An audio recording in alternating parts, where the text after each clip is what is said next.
Ser Barristan Selmy went from Lord Commander of Joffrey's Kingsguard to Lord Commander of Daenerys' Queensguard and Hand of the Queen on the other side of the world very quickly. How did that happen? Was it just him deciding to switch sides, or was there someone subtly pulling the strings behind the scene? A spider, perhaps? Hi everyone, this is Robert. Welcome to In Deep Geek. On this channel we cover A Song of Ice and Fire in depth, as well as other great fantasy worlds like The Lord of the Rings and The Witcher. If you're new here, welcome. This video was produced in collaboration with the excellent History of Westeros. Please do check out their excellent podcast and YouTube channel. There's a link in the description.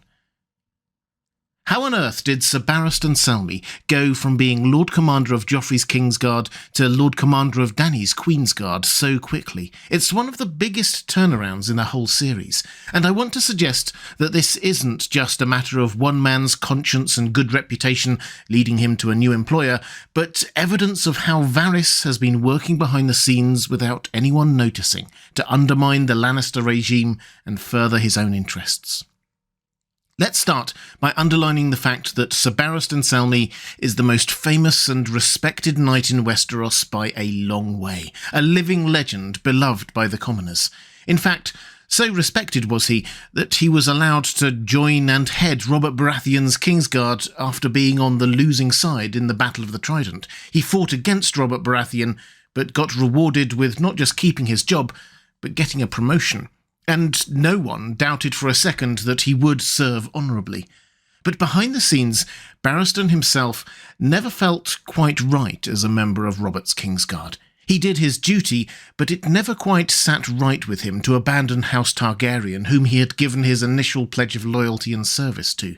And indeed, before Robert pardoned him, he had considered seeking out young Prince Viserys and offering his service, but decided against it in light of the prince's youth, and after learning that he showed signs of his father's Targaryen madness. He also considered it a mark of dishonour to serve alongside the newly nicknamed Kingslayer, Jaime Lannister. Barristan took his vows seriously, and was being asked to serve alongside the person who had murdered the man he had sworn to defend to the death. Not very honourable. But eventually, Ser Barristan decided that it would be wrong to turn his back on the new king, who had shown such grace in not only sparing him, but promoting him to Lord Commander, and served dutifully for the next decade and a half. Which doesn't mean that Barristan's discontent ever went away. We saw it bubble over when he was forcibly retired later, and Varys will have been well aware of this. Remember, Varys was the other most high-profile member of the Mad King's court to keep their job when the new king came in. Varys is perhaps the most astute judge of character in all of A Song of Ice and Fire. He often can predict eerily accurately how others will react. Knowing that gives him a lot of leeway to manipulate, particularly as Barristan himself is quite predictable. If you expect him to do the honourable, brave thing, you'll usually be right. It certainly was in this case. Just as Barristan spoke up about Jaime's ongoing role in the Kingsguard and later sided with Ned against his king's decision to send an assassin after Dany, Varys knew that Barristan would not sit silently when Robert's will was disregarded by the Lannisters. Nor what came next. Only a few days later was his dismissal from the Kingsguard. Joffrey and Cersei wanted a loyal, younger Lord Commander, so they fired the discontented older man, named Jaime in his place, and added Sandor Clegane to fill the missing spot. Barristan's initial reaction was shock and confusion. Varys, as he often does, played the role of mediator, telling Barristan that Lord Tywin Lannister has granted him a tract of land with servants to see to his every need. Though the words are gentle, this actually makes Barristan angrier. It's adding insult to injury, and we can be pretty sure Varys knew that that would be the case. Again, Barristan is predictable, and when he spat on their offer and called it pity, it was no surprise at all. At least, no surprise to Varys. Cersei and Joffrey are noticeably less competent at reading people. But there's a big difference between saying that Varys probably knew that Barristan would reject their generous offer and instead storm out in disgust, and saying that Varys had somehow manipulated the whole thing, that he knew exactly how to push Barristan's buttons, and he got Joffrey and Cersei to do it for him. So what evidence do we have that this was Varys? Well, in A Clash of Kings, we get this exchange between Tyrion and Cersei, while Tyrion is trying to understand exactly what had been going on in King's Landing. Tyrion speaks first. Was it Joffrey's wish to dismiss Ser Barristan Selmy from his Kingsguard too? Cersei sighed. Joff wanted someone to blame for Robert's death. Varys suggested Ser Barristan. Why not? So, Varys suggested that Barristan be dismissed from the Kingsguard. And as we've already noted, it was Varys who told Barristan that Tywin had set aside some land for him, angering him further. It's easy not to spot, but it is this suggestion from Varys that actually makes Barristan rage quit. He immediately responds by taking off his white cloak and throwing his armour to the floor. He is a knight, not a has-been to be pensioned off and given a house by the seaside. He is deeply, deeply insulted by Varys' offer, or Tywin Lannister's offer, as Varys calls it, except that Tywin seems to know nothing about it. The offer did not come from him. In fact, when Tywin hears that Ser Barristan has been dismissed, he is angry too. It is one of the things that prompts him to send Tyrion to take over as acting hand. So if Varys' offer didn't come from Tywin, did it come from Varys? Later, Tyrion points out something else to Cersei. Ser Barristan was the Lord Commander of Robert Baratheon's Kingsguard. The small folk talk of him in the same way they talk of Serwyn of the Mirror Shield and Prince Aemon the Dragon Knight. What do you imagine they'll think when they see Barristan the Bold riding beside Robb Stark or Stannis Baratheon? Cersei glanced away. I had not considered that. Father did, said Tyrion. It's easy to believe that Cersei hadn't thought through how Ser Barristan might react and what he might do afterwards, but not Varys. He will have been well aware, and chose to say nothing. It's also hard to believe that Varys, whose little birds see and hear so much of what goes on in King's Landing, wouldn't have been able to keep track of Barristan afterwards, and at least try to capture him, because Barristan didn't exactly rush out of there as fast as he could. No, he goes back to the White Sword Tower first, takes the time to write a record of his dismissal in the White Book, heads down to the stables, kills 2 guards who try to stop him, rides out of the city, sells his horse, grows a beard, then comes back into the city, witnesses Ned Stark's execution, goes to the Great Sept to pray for Ned's soul, and then heads back out of the city, having decided to try to find Viserys. Are we to believe that Varys knew nothing of that? Which brings us to the reason why Varys might have been doing this. He is trying to weaken the Baratheon Lannister hold on the Seven Kingdoms so he can place his own candidate on the Iron Throne. We'll cover the details of that plot in another video, but for now it's worth noting that Barristan is not the only competent person that Varys has managed to remove from King's Landing's defences. There's also Kevan Lannister, who he killed in the epilogue to A Dance with Dragons, and Tyrion, who he smuggled out of the Black Cells.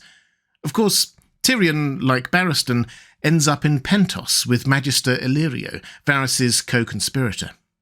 So, might Varys have further had a hand in guiding Barristan to Illyrio? Perhaps, but we don't have any evidence for it.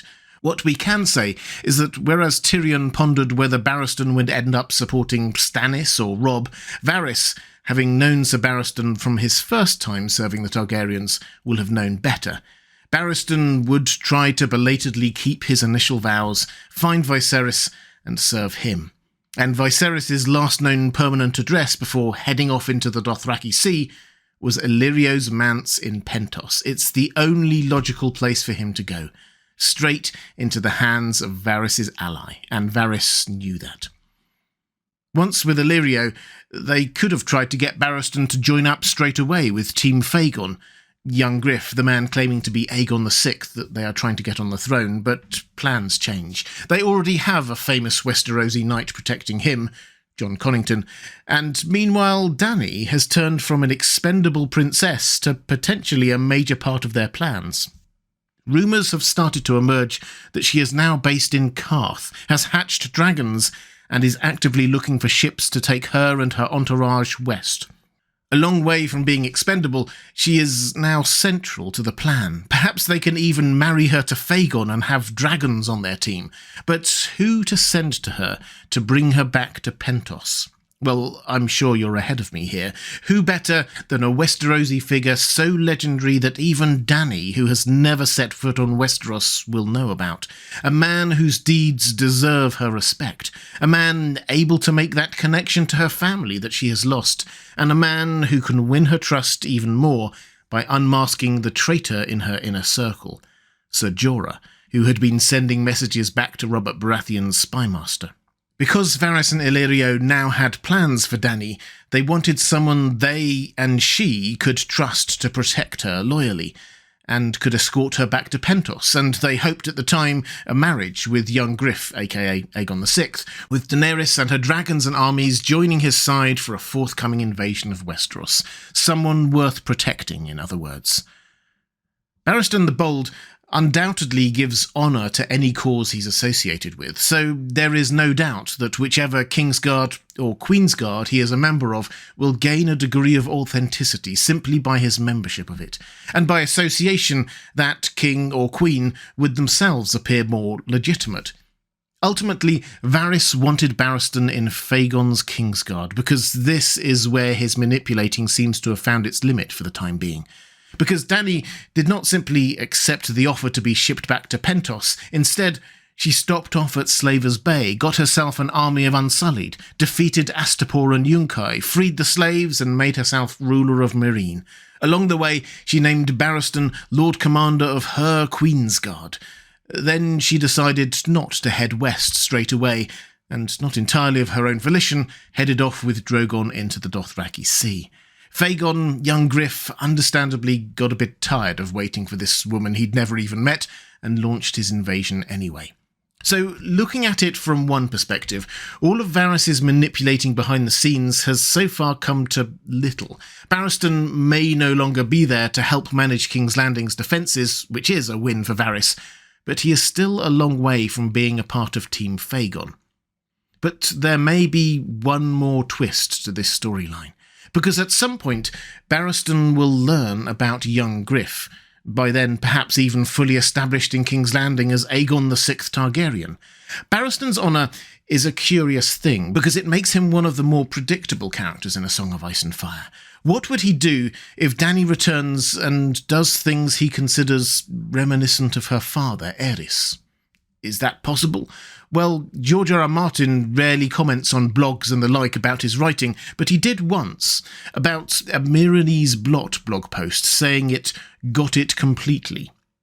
That blog post concluded that the whole plotline in Meereen is designed to manoeuvre Dany into a mental place where she'll decide to sideline her concerns for innocent life and take what she wants with fire and blood. Interpret that how you will, but I think it's fair to say that Dany's story in The Winds of Winter will be a darker one. And if at the same time we get darker Dany, Ser Barristan learns that there is another Targaryen alive, claiming to be ahead of Dany in the line of succession, and son of the Targaryen he rated most highly, Rhaegar, might he switch allegiances again? He might well think it's the only honourable thing to do. Perhaps Varys will get his way after all. Let me know what you think in the comments section. If you'd like more videos like this about the world of A Song of Ice and Fire, please check out the playlist on the left of your screen now. Or if you'd like to support this channel, thank you. There's a link to help you do that on the right of your screen. That's all for this time. Thanks for watching. I'll see you again soon.